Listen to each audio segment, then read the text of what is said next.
Serbian Revolution. The Serbian Revolution was a national uprising and constitutional change in Serbia that took place between 1804 and 1835, during which this territory evolved from an Ottoman province into a rebel territory, a constitutional monarchy, and modern Serbia.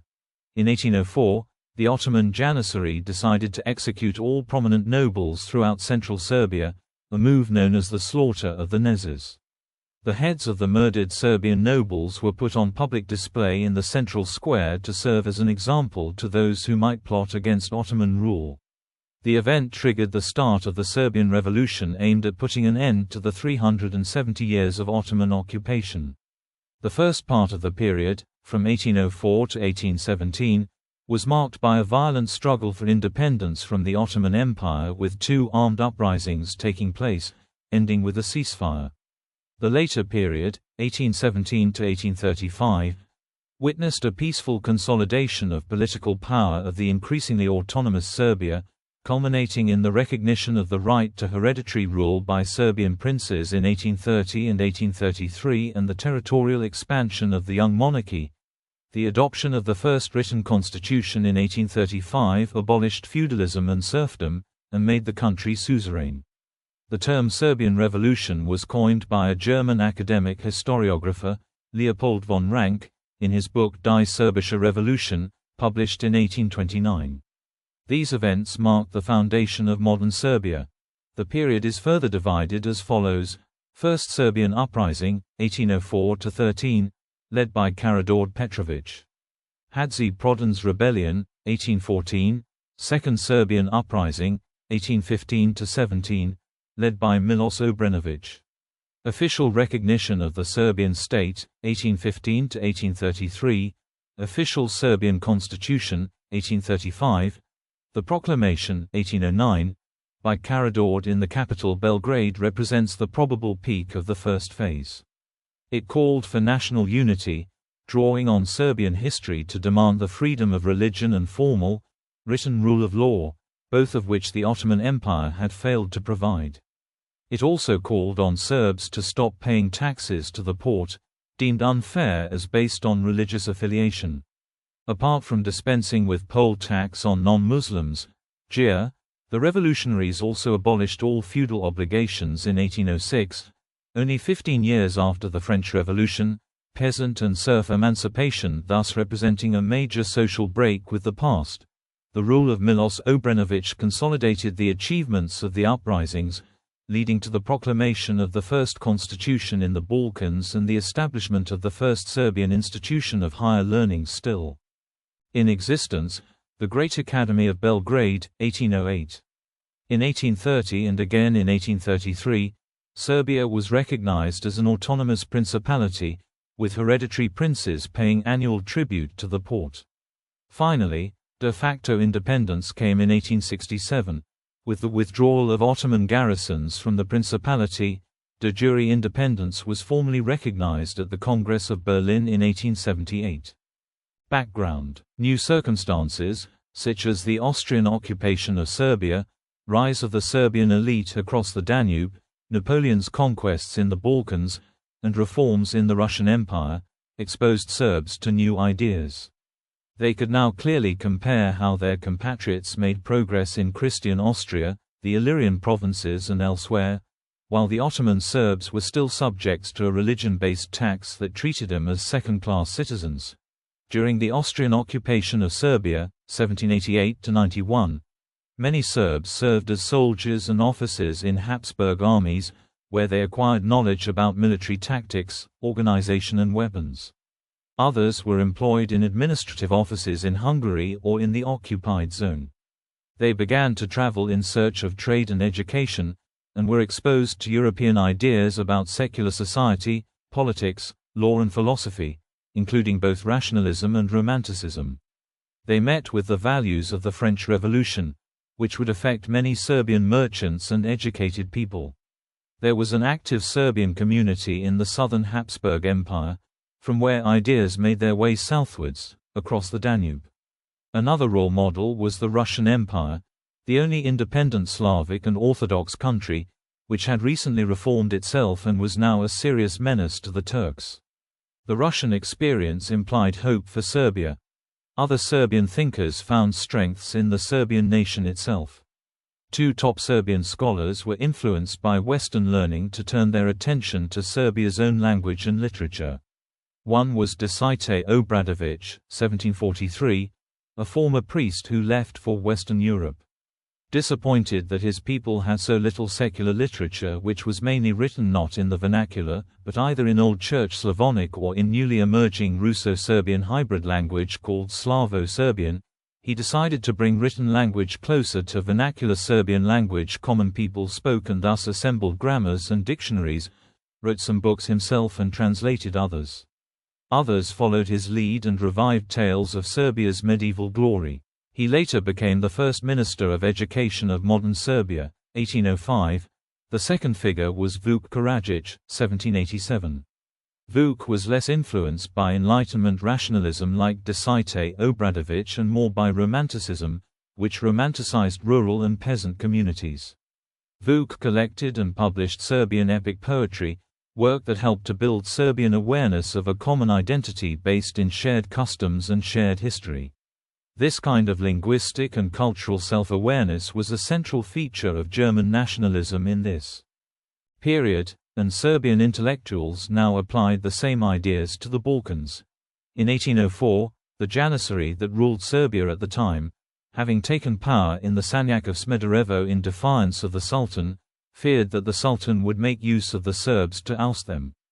To forestall this, they decided to execute all prominent nobles throughout central Serbia, a move known as the Slaughter of the Nezes. According to historical sources of the city of Valjevo, the heads of the murdered men were put on public display in the central square to serve as an example to those who might plot against the rule of the Janissaries. The event triggered the start of the Serbian Revolution, with the first Serbian uprising aimed at putting an end to the 370 years of Ottoman occupation of modern Serbia. First Serbian Uprising, 1804 to 1813. During the First Serbian Uprising, 1804 to 1813, Serbia perceived itself as an independent state for the first time after 300 years of Ottoman and short-lasting Austrian occupations. Encouraged by the Russian Empire, the demands for self-government within the Ottoman Empire in 1804 evolved into a war of independence by 1807. Combining patriarchal peasant democracy with modern national goals, the Serbian Revolution was attracting thousands of volunteers among the Serbs from across the Balkans and Central Europe. The Serbian Revolution ultimately became a symbol of the nation-building process in Southeast Europe, provoking peasant unrest among the Christians in both Greece and Bulgaria. Following a successful siege with 25,000 men, on 8 January 1807 the charismatic leader of the revolt, Karađorđe Petrović, proclaimed Belgrade the capital of Serbia. Serbs responded to Ottoman brutalities by establishing separate institutions, governing council, Praviteljski Vjeđački Sovjet, the Great Academy, Velika Škola, the Theological Academy, Bogoslovia, and other administrative bodies. Karađorđe and other revolutionary leaders sent their children to the Great Academy, which had among its students Vuk Stefanović Karadžić, 1787–1864, the reformer of the Serbian alphabet.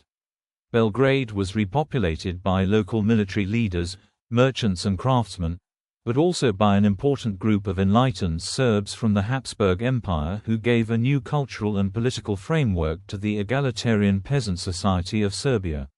Decite Obradović, a prominent figure of the Serbian Enlightenment, the founder of the Great Academy, became the first Minister of Education of Serbia in 1811. Following the Treaty of Bucharest, May 1812, and French invasion of Russia in June 1812, the Russian Empire withdrew its support for the Serb rebels.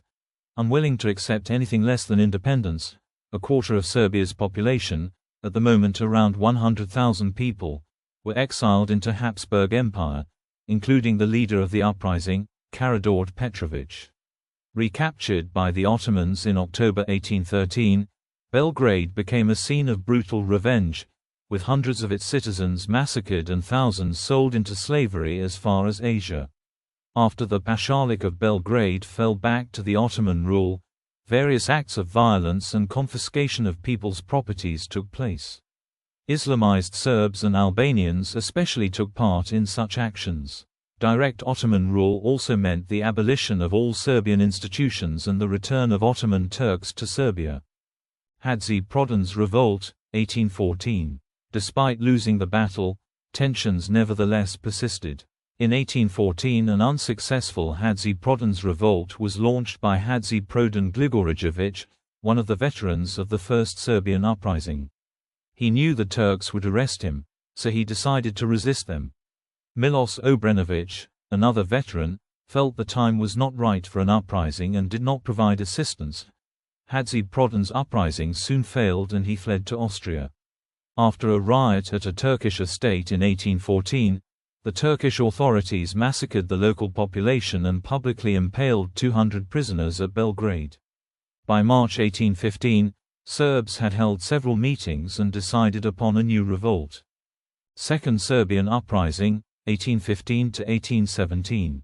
The Second Serbian Uprising, 1815–1817, was a second phase of the national revolution of the Serbs against the Ottoman Empire, which erupted shortly after the brutal annexation of the country to the Ottoman Empire and the failed Hadži-Prodan's revolt.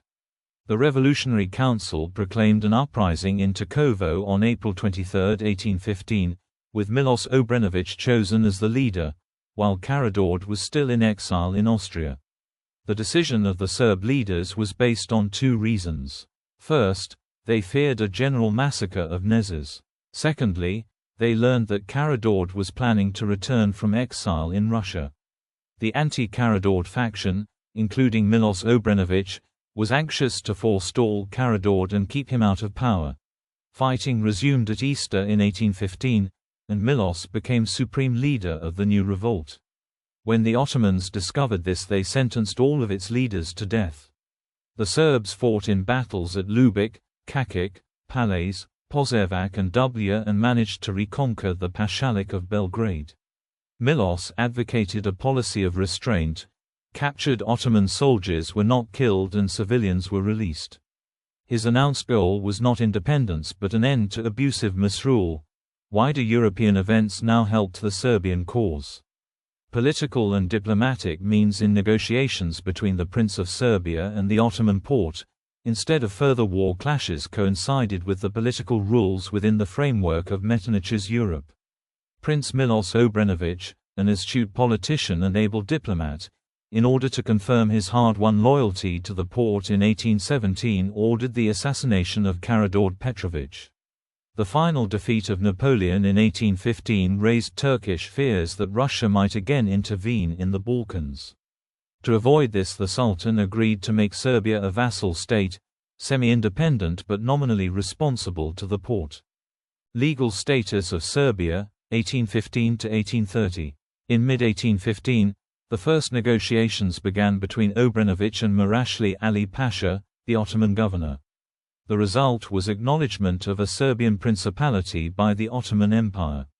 Although a vassal state of the Porte, yearly tax tribute, it was, in most respects, an independent state. By 1817, Obrenović succeeded in forcing Murashli Ali Pasha to negotiate an unwritten agreement, thus ending the Second Serbian Uprising.